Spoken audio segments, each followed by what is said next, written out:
এই প্রথমবার আমরা দেখছি। এমন বহু মানুষ আপনাদের পাড়ায় এই এলাকায় রয়েছে, আপনারাও জানেন, যারা কোনোদিনও কোনো রাজনৈতিক মিছিলে হাঁটেননি।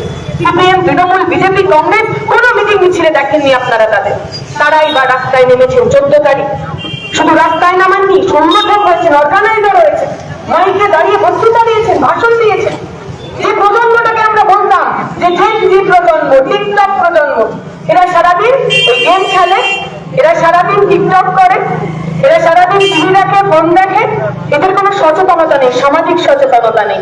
আমরা দেখলাম এই আন্দোলনে সেই ছেলেমেয়েগুলোই তো, ওই যারা টিকটক করে, যারা রিল বানায়, যারা ইনস্টাগ্রামে ফিল্টার দিয়ে নিজের মতো করে ছবি বানায়, তারাই তো রাস্তায় নামলো, মাইকে দাঁড়িয়ে স্লোগান দিল, বললো দর্শক তোমার কি, পুলিশ তোমার কিসের ভয়, দর্শক তোমার কে হয়?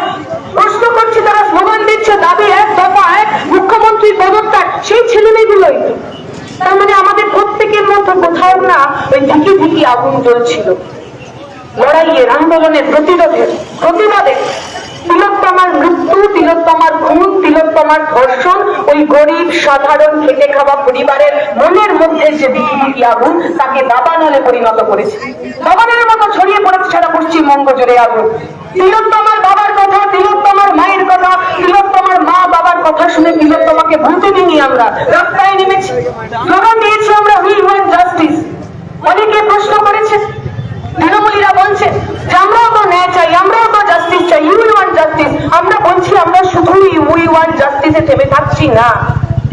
প্রশ্ন হচ্ছে জাস্টিস চাইতে হচ্ছে কেন, ন্যায় চাইতে হচ্ছে কেন? অন্যায় হয়েছে বলে? অন্যায় কারা করলো? কারা করলো অন্যায়? কারা প্রথম দিন থেকে খুন ধর্ষণের ঘটনাটাকে আত্মহত্যা বলে চালাতে চাইছে?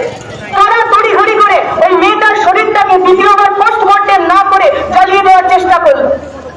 কাদের মদতে, কোন পুলিশ ডিপার্টমেন্ট, কোন স্বাস্থ্য ডিপার্টমেন্ট, কাদের মদতে, কাদের মিল ঘটাতে প্রথম দিন থেকে এই পুরো কেসটাকে চেপে দেওয়ার চেষ্টা হয়েছে?